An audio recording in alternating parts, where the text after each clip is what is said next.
Flood recovery efforts are in full force across Siouxland. I'm Jessica Bowman. Thanks for joining us. Matt Breen is on assignment tonight. After the floodwaters receded in many northwest Iowa communities, the scope of the damage became clear. Tonight, KTIV's Irvin Doman shares a story of how competitors on the softball field are coming together to help one another in a time of need.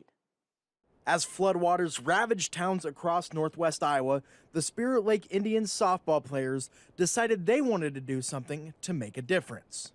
I'm actually really good friends with the head coach over at Spirit Lake, and she reached out saying that her team had got together a bunch of sports equipment and donations, asking if we knew anybody that would be able to just enjoy that. That's when Jalen DeYoung, Western Christian's assistant softball coach, reached out to Boyden Hull Rock Valley's coach, Kate Vanderswag, and they were able to get the donations to girls who needed the equipment. A lot of those kids had lost their stuff, and just kind of seeing the text and talking to them in person, you could tell they were heartbroken, not just because of softball stuff, but because their houses are gone and stuff like that. While Spirit Lake is nearly an hour from the communities getting the donations, it shows when people are in need in northwest Iowa, they help their own. It was heartwarming. You just don't have any other words to say for that.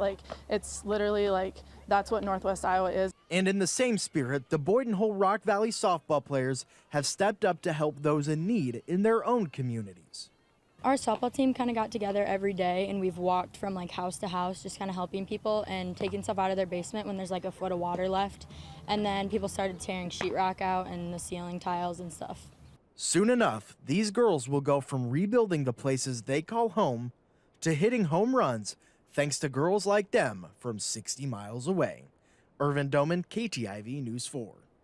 For the Boyden Hull Rock Valley Nighthawks, they were able to get on the field today for their first practice since the flooding, a great step in the right direction.